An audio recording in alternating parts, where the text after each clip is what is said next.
Mauvaise qualité des équipements, mauvaise gestion des ressources allouées au traitement des personnes vivant avec le VIH-Sida, insuffisance de formation aux agents sanitaires, la photographie de l'état actuel de la prise en charge médicale manque de couleur au Bénin.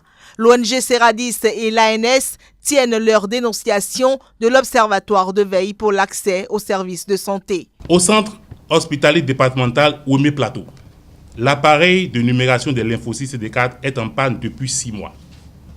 Les malades sont obligés de se déplacer vers Cotonou où le seul appareil disponible est logé au laboratoire national de lutte contre la tuberculose.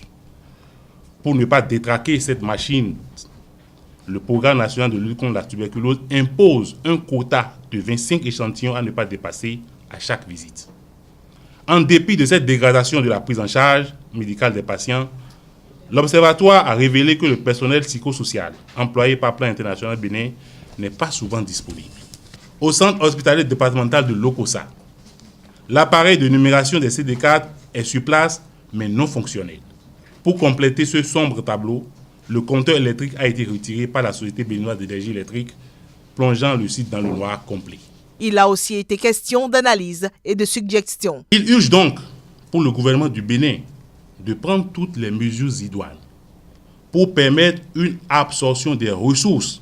Nous demandons au Comité national de coordination d'assurer un suivi rigoureux des conclusions de l'atelier qu'il a organisé en janvier 2016 avec l'appui du Fonds mondial et qui ont permis d'adresser les facteurs liés à la faible absorption au niveau des programmes. Les progrès enregistrés en matière de VIH-Sida ne devraient en aucun cas amener à baisser la garde, car tant qu'il y a 2 personnes vivant avec le virus, il y a encore beaucoup à faire.